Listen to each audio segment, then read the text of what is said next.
let me shortly try to contextualize the lecture of today.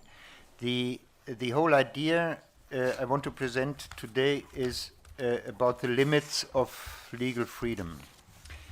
And as I told you already in the first lecture, this is only part of a quite long study in which I'm interested in different spheres of freedom in our present society in order to give another picture of justice than that which is normally defended in the official theories of justice. The overall idea is that we have to understand justice depending on what kind of highest value is incorporated in different social spheres in a society. And my idea for our modern societies, which is not very surprising because most of the prominent thinkers of modernity are sharing that view, is that the highest value of our modern societies is individual freedom. The specificity of my own approach is to say, and this is heavily depending on Hegel, that there are different understandings of freedom in modernity which are competing, and they all are incorporated in specific social spheres. The competing concepts of freedom which I think are there are first the idea of negative freedom, which was created by Thomas Hobbes and which has its followers today, for example, in Robert Nozick. The other concept of freedom which is prominent in modernity and also became incorporated in a specific sphere is the idea of reflexive freedom, what I call reflexive freedom, which is more or less, at least partly, what Kant described as moral autonomy. And the idea of reflexive freedom is that freedom is depending on a reflexive act of the subject or by the subject. And the last concept of freedom is the idea of social freedom. That's the core idea of Hegel's own understanding of freedom, but we find also the idea of social freedom, for example, in Marx, especially in early Marx when he's speaking about cooperation. So the idea is that these three competing notions of freedom all became incorporated or institutionalized in very specific spheres. The idea of of negative freedom became institutionalized in the sphere of legal freedom. The concept of reflexive freedom became institutionalized in the sphere of morality. And the concept of social freedom became institutionalized in three different spheres, namely in the sphere of the market, or one should say in the normative promise of the market, then in the sphere of personal relationships, and in the sphere of the democratic public. And I don't want to go in all these spheres, especially not today. I want to concentrate on the first of these spheres, namely the sphere of legal freedom. Another idea which I try to combine with this presentation is, or with the whole concept, is that we should strongly differentiate between the possibility of freedom and the reality of freedom. And it is my idea that in the spheres of legal freedom and of moral freedom, we only are confronted with the possibility of freedom. Why that is the case will become clear, hopefully, today. Whereas in the other social spheres, the social spheres where social freedom is institutionalized, we are confronted with the reality of freedom. So, for today's lecture, it deals with, as I said, the sphere of legal freedom. And I will present two parts of, or my lecture will have two parts. The first is about the limits of legal freedom, and the second is about the pathologies of legal freedom. And I hope it will become clear what pathologies means in that context.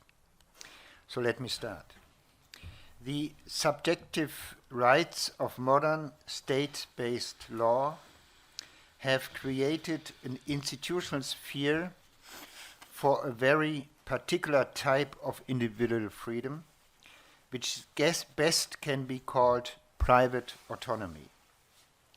Outwardly, the individual is protected by law against interference from the state or other actors by these state-guaranteed sanctioned-based rights, which at the same time inwardly open up a domain for the purely private scrutiny of one's own life goals. Private autonomy means, therefore, that such a legal subject has a generally accepted, individually enforceable, protected space available, which permits it to withdraw from all social obligations and commitments in order to reconsider and determine its individual preferences and value orientations through a self-evaluation. To that extent, the constitution of a sphere of individual privacy forms the core of legal freedom. The fact that this sphere of freedom consists not only of corresponding normative propositions and interpretations, but also of state-sanctioned regulations, reveals why we are already here dealing with an institutionalized action system. So it means that when we speak of the legal freedom, we have already in view a specific action system. Action system is a word I'm using from Talcott Parsons, to which I was referring already in the last and first lecture. To avail oneself of legal freedom and to exercise it means to participate in a socially institutionalized sphere of action regulated by norms of mutual recognition. Such action systems must be able to fulfill three conditions in order to be considered valid as spheres of freedom. First, on a fundamental level, they must be societally differentiated, institutionalized systems of practices within which subjects cooperate by mutually recognizing one another with reference to a generally shared norm. Second, this relation of ongoing recognition must exist in the mutual assignment of a status, which likewise entitles participants to count on a certain behavior from all others and to thus expect a certain normative consideration.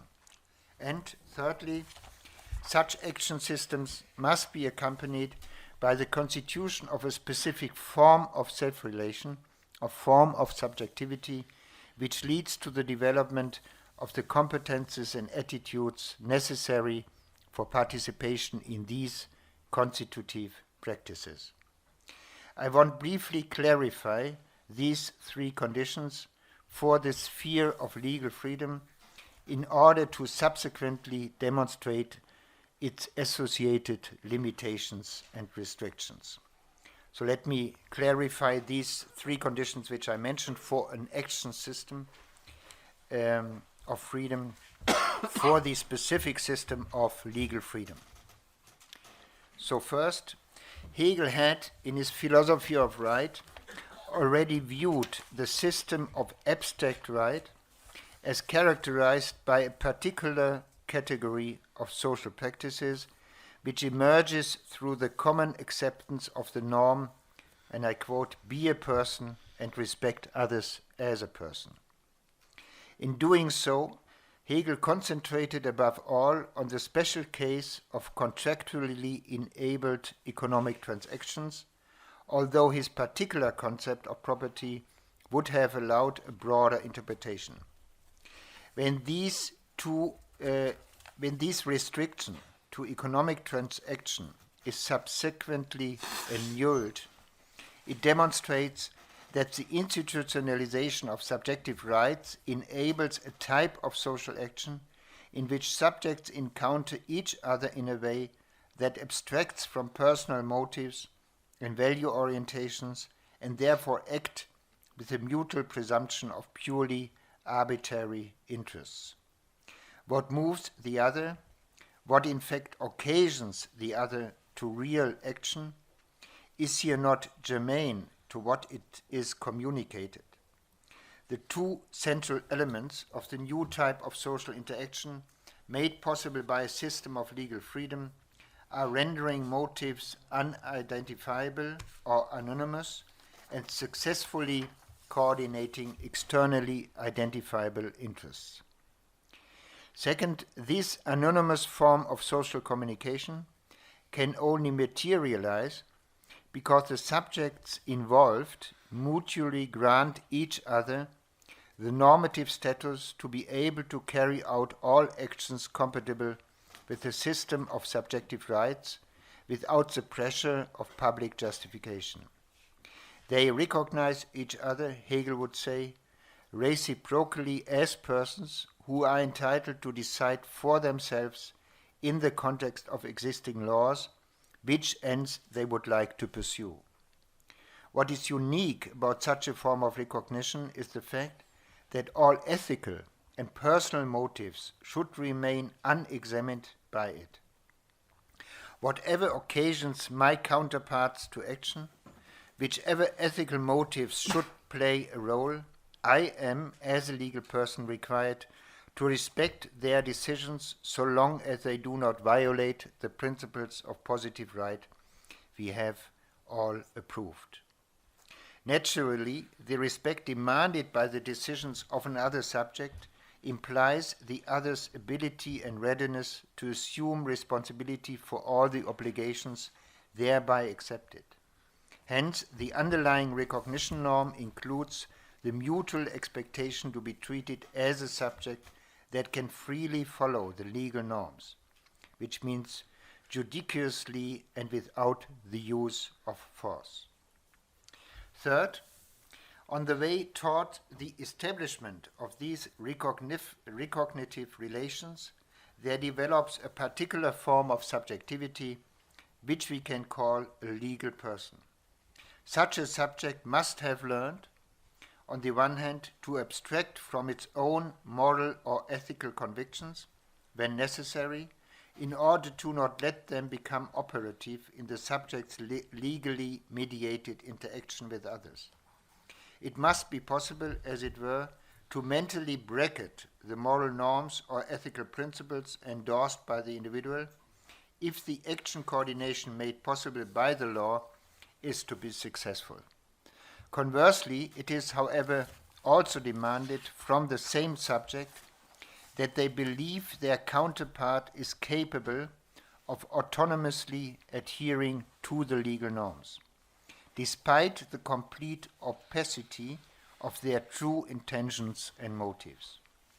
That presupposes a high degree of trust, self-control, and tolerance in advance, because the legally legitimate actions of the other must even be accepted when it can be suspected that behind their convictions are underlying attitudes that contradict one's own convictions. Overall, the legal person who attains an elementary self-respect through their inclusion in this sphere of recognition must have learned to differentiate among themselves and their fellow legal persons between surface and background, between permitted actions and underlying intentions. A capacity to differentiate is demanded from the legal person, which in extreme situations can reach the point of self-abnegation. The model of behavior thereby imposed upon subjects within legal relations is that of a lonely actor that ostensibly has only strategic objectives. As long as each encounters the other solely in the role of legal bearer of rights, they must be mutually restrict themselves to merely influencing the other in order to arrive at a successful completion of communication. Given this brief summary of the neutralizing function of law, it initially becomes clear wherein the fundamental shortcoming of legal freedom must lie. In the securing of a form of private autonomy that is only meaningfully adopted and exercised when its own basis is again abandoned. Since we can only weigh our life goals, only really ascertain the good for ourselves, when we take an attitude that differs from that of the law, in the sense that we include others in our considerations, in thought or reality, as ethically motivated subjects. The legal relation produces in private autonomy a freedom for whose successful practice it cannot itself provide the ground. Indeed, it could even be said that the law promotes attitudes and behaviors which stand in the way of exercising precisely the freedom engendered by it. As we have seen, the rights of freedom and participation, which are guaranteed with the help of state enforcement, serve above all the purpose of granting in equal measure an individual protected space to every subject, within which each can at their discretion consider, examine, and test their own life goals. It lies in the logic of such individual rights that they must construct the sphere of personal autonomy as a purely private, only monologically utilizable realm. Through them, each individual subject should be entitled to exit from the network of communicative action and thereby be relieved from the unreasonable demand of normative obligations. But as long as the actor remains in the mode of merely questioning previous obligations, as long as alternative life plans are explored or acted out only monologically, the individual lingers in a decision vacuum and thus in a condition of near incomplete indeterminacy. Already the attempt to intellectually examine old relationships or to anticipate new obligations would require one to step out of the position of legal freedom again in order to perceive one's imaginary counterparts in interaction as more than merely actors with strategic objectives.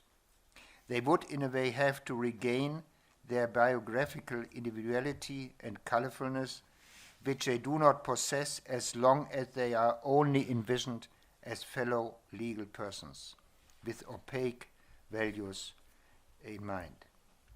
On the basis of legal freedom, therefore, it is thus not even possible to undertake ethical reflections in the mode of virtual conversations and advice seeking. We must have first shed the role of legal persons before we can make such an attempt to shift the discussion of our life goals inward. Subjective rights only serve the interrogation and examination of our existing ideas of the good, but not the development and formulation of new such ideas. What is already true of the execution of ethical self-evaluation has naturally an even greater significance for each step taken into the real world of social relations and dependencies. Here we cannot at all pursue any life goals and participate in any interactions if we have not beforehand left the sphere of legal freedom and thereby taken up intersubjective justificatory obligations anew. In no way does legal freedom therefore already represent as such a sphere or place of individual self-actualization. Although it guarantees the possibility of suspending, questioning, or ending one's own projects and relations, it does not, however, open up the opportunity to realize the good or goals themselves. On the contrary, as long as a subject takes on the status of a legal person, it cannot indeed exercise the kind of reflections or activities which constitute the precondition for the actualization of life goals. Whoever, for example, invokes the individual right to divorce in order to separate from their spouse has thereby definitively destroyed every chance to jointly discuss the now separately proceeding life path in light of the hitherto shared experiences. Recourse to a subjective right here always creates only a kind of temporary state of exception in which what is actually at stake, in a sense an autonomous way of life, is in a way masked or bracketed. The legal person cannot at all reflect or realize the life goals important to them in the manner necessary for their ethical autonomy, for they can always only treat their interactive partners as agents with strategic interests, although their discursive statements or suggestions would have significant weight for the legal person's own decisions. To that extent, legal freedom only ever refers to a practice of ethical deliberation or way of life for which it cannot itself provide the necessary conditions of intersubjective attitudes and practical dispositions. What legal freedom does, however, produce and anchor in social reality is the granting of a moratorium in which decisions can only be made privately until the opportunities to reconnect to the life world practices of mutual justifications and obligations appear to exist again. This law shall, one could also say, generate a form of individual freedom whose conditions for existence it can neither bring about nor sustain.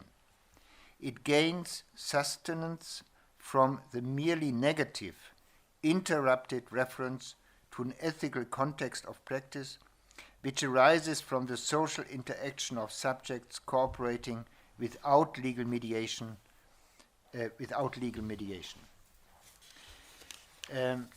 So after having shortly developed the limits of legal freedom, let me go over to demonstrate the pathologies of legal freedom. I mean, this is all meant not simply to destroy the whole idea of legal freedom, but to, let's say, to give it the right place in our normative self-understanding. In the context of social theory, we can speak of a social pathology whenever we are dealing with social or societal developments that lead to considerable impairment of the rational capabilities of members to participate in relevant forms of social cooperation. In contrast to social injustices, which today exist in not necessary conditions of exclusion or the restriction of opportunities for equal participation in the process of social cooperation, such pathologies are effective at a higher level of social reproduction, where the issue is reflexive access to the primary systems of actions and norms. Whenever some or all members of society are, for societal reasons, no longer able to adequately understand the meaning of these practices and norms, we can speak of a social pathology. To that extent, the disturbances referred to here represent what can be called second-order disorders. These are rationality deficits which consist in the fact that the convictions or practices of a first level can no longer be adequately appropriated and utilized on a second level. Such pathologies are certainly not to be interpreted as a social accumulation of individual pathologies or psychological disorders. Those who are not capable of comprehending the rational use of a particular socially institutionalized practice are not somewhat or somehow mentally ill, but have, due to social influences, only forgotten how to adequately utilize the normative grammar of an action system that is intuitively familiar. The institutionalized system of legal freedom now represents a gateway for such pathologies because it requires participants to accomplish a high degree of abstraction and thereby regularly invites misinterpretation. It only takes an unusually quick increase in choice for action in everyday social life to compel subjects to cling to their legal claims and to eventually comprehend their own freedom only in a legal sense.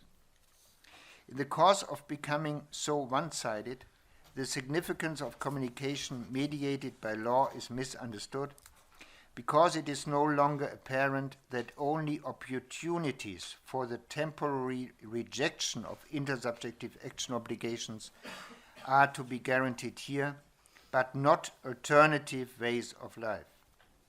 Instead of understanding the negative meaning associated with legal freedom, it is taken to be the whole and is elevated to be the exclusive reference point for one's own self-understanding.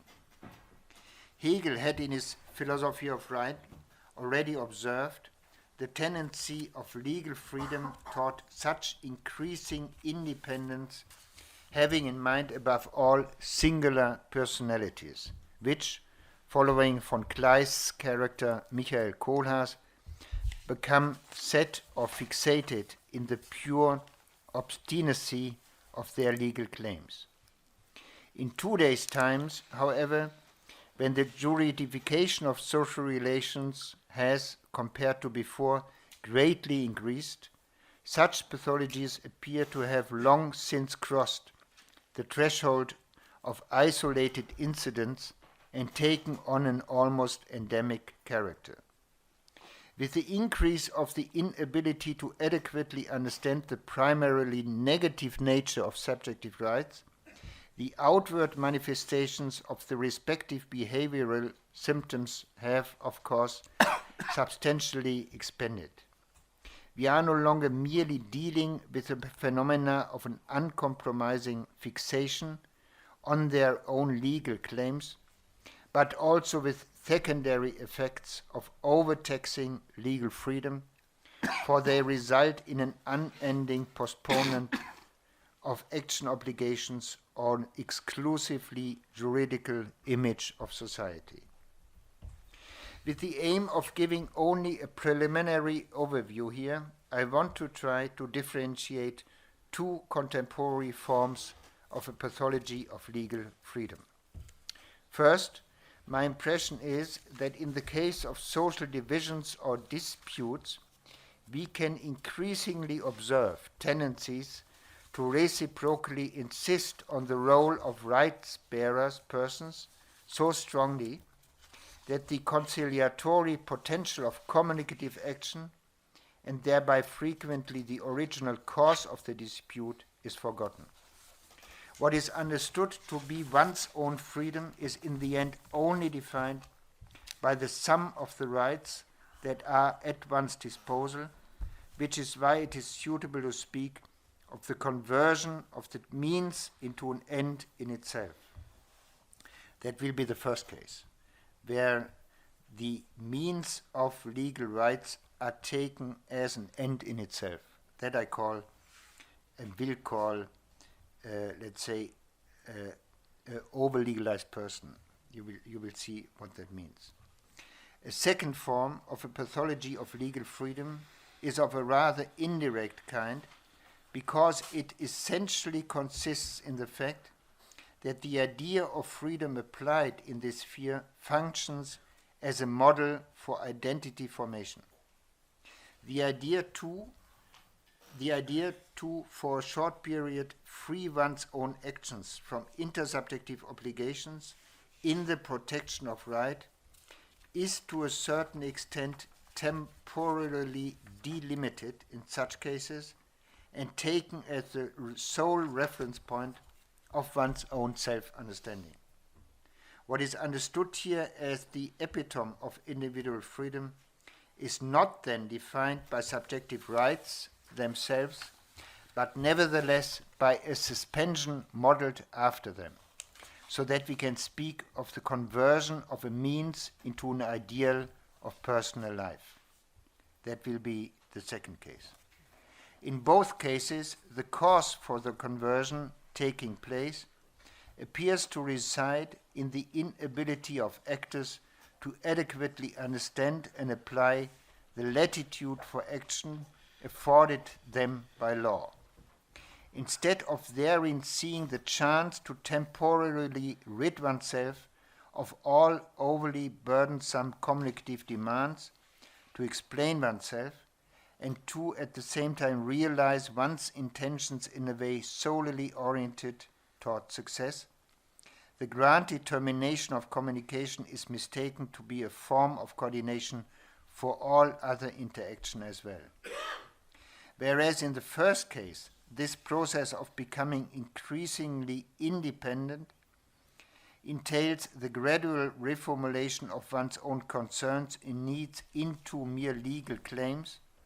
In the second case, it is accompanied by an unlimited postponement of every obligating decision, and thus allows a merely legal form of personality to emerge. So let me come to the first case of such a social pathology of legal freedom.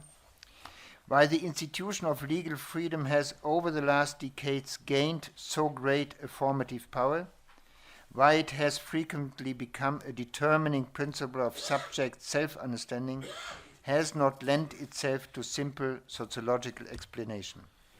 The process of an increasing juridification of what used to be mostly communicatively organized areas of life has exerted the strongest influence in this regard. However, the ideological effect of a growing orientation of political discourse toward the medium of law must also be considered. With the goal of state protection for the most vulnerable group, the process of juridification since the 1960s begins to include the family, school, leisure time, and culture, thereby within a short period of time leading the participants of these previously informally regulated spheres to learn to know, understand themselves as rights-bearing individuals. While they were used to primarily communicating with each other with recourse to shared values, norms, and customs, they can now reciprocally take on, in ever-increasing measure, a strategic attitude in order to legally assert their vulnerable interests vis-à-vis their counterparts. Naturally, this development, which is called juristification, initially yields the previously sketched advantage for each individual, namely to be able to insist in the case of conflicts or imminent harms that one be freed from existing action obligations and thus receive a moratorium in order to examine existing ties.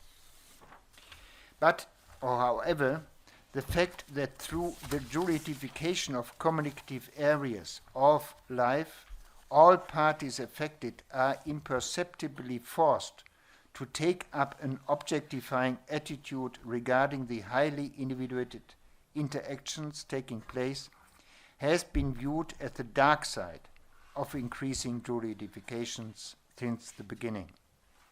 The subsumption of life world procedures under the medium of law generates the compulsion to abandon the concrete experiences of participants, to allow their needs to be valid only so far as they fit in the pattern of generally standardized interests, and thus to altogether unravel cognitive life contexts.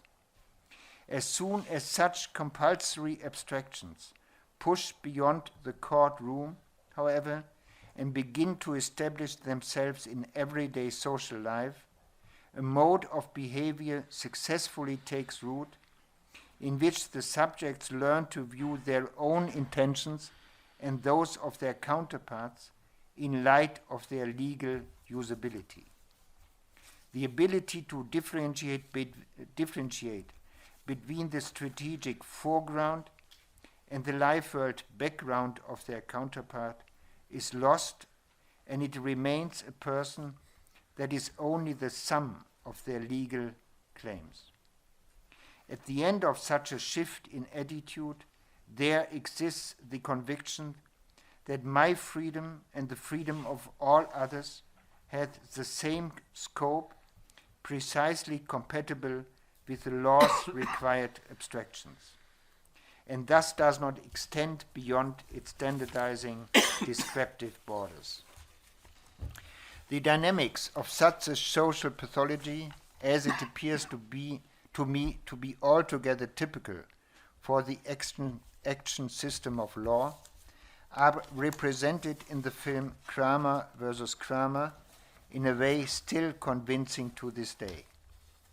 Even if the film possesses a series of narrative weaknesses, for example, by letting the motives behind the wife's will to separate remain relatively unsubstantiated, and thus at the time probably nourishing prejudices against women's emancipation, this film nevertheless occasionally succeeds in creating an impression of the effects that the constant anticipation of a potential contractualization of the protagonist's actions has on their intentions and personality. The decisive medium of the diagnosis is not the camera position or even the specific sequence of the scenes, and thus not the aesthetic form, but solely the plot itself. I mean, I want to say it's not a very good film. It's a very good story.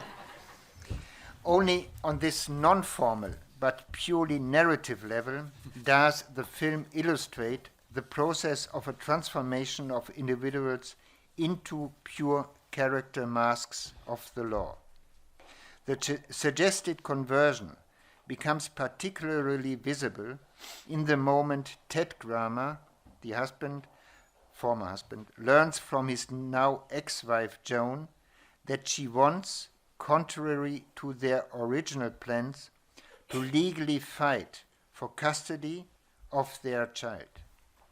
From then on, the husband, as if guided by an invisible hand, begins to evaluate his everyday actions in light of whether they could favorably affect judicial decision-making.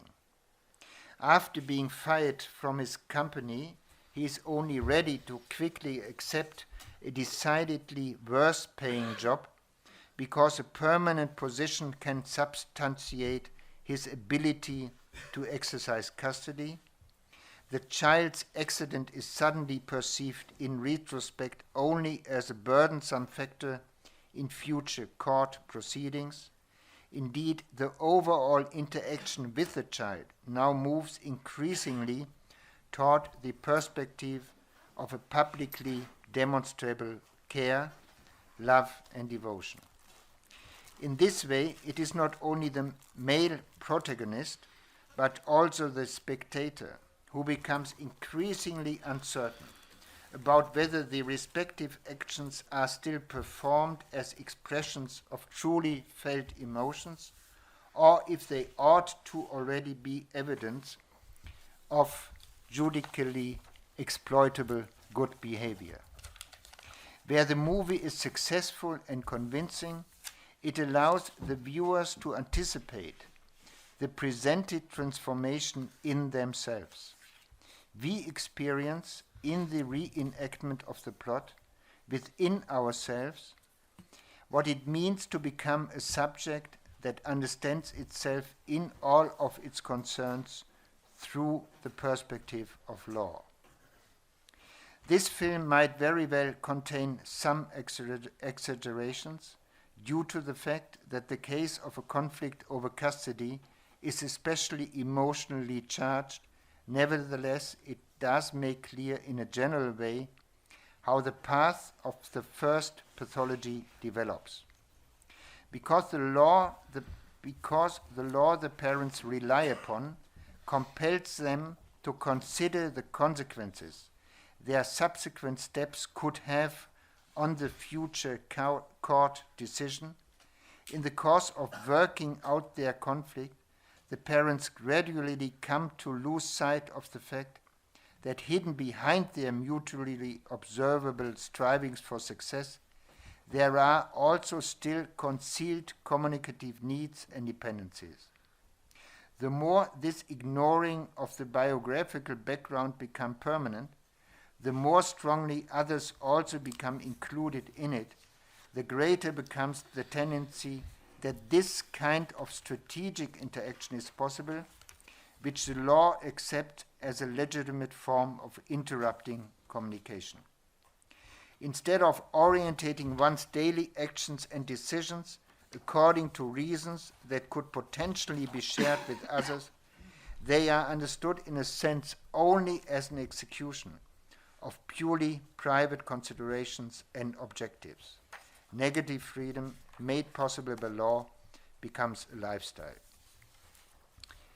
The cause for the widespread readiness to take up the perspective of legal freedom so completely that the requirements of intersubjective action are lost sight of is rooted in the societal tendency to quickly and almost automatically assign the task of solving social divisions and conflicts to the legal system of action. Alternative ways of conflict resolution are hardly attempted on the institutional level. The language of law increasingly permeates the political public sphere as well. Already the upbringing and school lessons more and more make reference to needs in the form of legal claims. Because society is giving this societal privilege to the medium of law, stylizing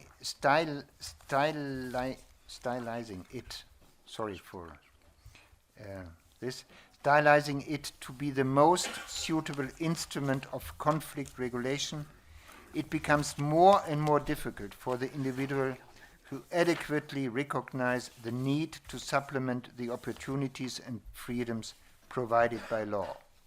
As if these were already the totality of our socially granted autonomy, the individual no longer recognizes that these opportunities and freedoms are always dependent on the return to the stream of communication in the life world. The primacy of the medium of law is, however, even more strongly reflected in a second pathology. This second pathology exists not in the increasing independence of juridical forms of action, but rather in the imitation of its delaying, always only disruptive character. So let me come to this second case of a social pathology of legal freedom. It might sound a little far-fetched to also describe the social type of indeterminate action-impoverished personality as the result of a pathology of legal freedom. After all, enough characters that suffer from an inhibition to act or are completely incapable of forming their will can already be found in the novels of the classic modern period. Whereas in these older works, it was primarily nihilistic modes that emerged as the cause of individual indeterminacy. One can think simply of Chekhov. The contemporary type of undetermined individual appears to have suffered from a lack of identifiable values and commitments. In a strange way, no worry about the lack of binding forces is felt, nothing of the crisis in meaning, but rather only the light-hearted, often ironical postponement of each profound decision. As with the classical figures of action-impoverished, indecisive personalities, we are indeed initially here too dealing with the incapability to develop a will at all. Not weakness of will, not the inability to actually convert one's commitments into action, but rather the lack of will is the phenomenon in question. But beyond this superficial commonality, the contemporary figure of such indeterminacy indeed distinguishes itself by the absence of any consciousness of a crisis. Whereas the old characters, if you think of Chekhov, are full of such a consciousness of a crisis. They are neither disturbed nor unsettled by their permanent lack of aspiration, but on the contrary appear to have already established a domesticated space of nothing but deference of decisions. The emergence of this new type is, in my perspective, only to be explained if we take into account that the idea of legal freedom can also develop a personality-forming power beyond its fear of sovereignty. What here affects the development of character is not the exclusive orientation of their actions by some given law, but rather the model of exemption from all communicative obligations which is granted them in the case of conflict. Hardly has a literary work in the past few years depicted this kind of pathology more strikingly than the novel that the author even has entitled Indecision. I mean, that's the English original title. The German title is Unentschlossen. I don't know the French title. The author is Benjamin Kunkel, an American author. So the English title, as I said, is already Indecision. With his character Dwight Velmerding, Benjamin Kunkel presents us with an anti-hero who doesn't succeed in forming commitments or intentions that extend beyond the day. Raised in an academic environment, the young man is not ready, however, to merely accept the increasingly heavy burden of his emergent condition of indecision. He develops, almost as a substitution for the aspirations he lacks, a nearly obsessive desire to discover the genesis of his disorder. When he ends up not finding more than the medical name chronic ebola for his indecisiveness, whose causes remain unclear to him, he allows himself to be persuaded to get involved as a test subject in a trial for a drug-like antidote. After it turns out that this attempt to heal himself failed miserably, the novel ends where it began, namely with the hero's complete lack of will. Admittedly, he has now, after his unhappy history, gained the experience that his lover does not fare very differently than himself. The progressive process of juridification, as mentioned, today already extends far into the horizon of adolescents' experience in family and education law. More frequently than ever, children and young people can experience that existing relations are determined as soon as there is the threat of an impeding legal conflict, or that strategic attitudes suddenly replace communicative orientations when juridically relevant facts become evident. Therefore, it cannot be ruled out that adolescents are at least persuaded with the growing significance of legal forms of interactions in their daily lives to regard long-term binding values with skepticism and to preemptively develop a merely punctual self-understanding. This idea of a punctual self-understanding, or the punctual self, plays a certain role in moral philosophy now, and there's a discussion whether it would not be legitimate to defend such a punctual self. My understanding is completely different.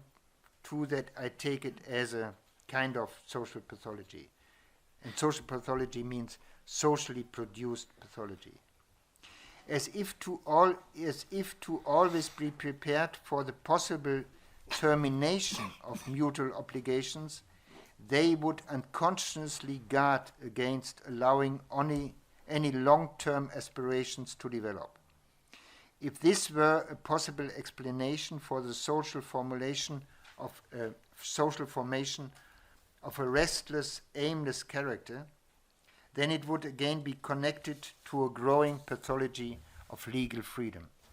The merely postponing, disruptive function of this institutionalized form of freedom would, without fault, be misunderstood in the sense that it suggests a life under perpetual reservation, the avoidance of more profound aspirations of intentions.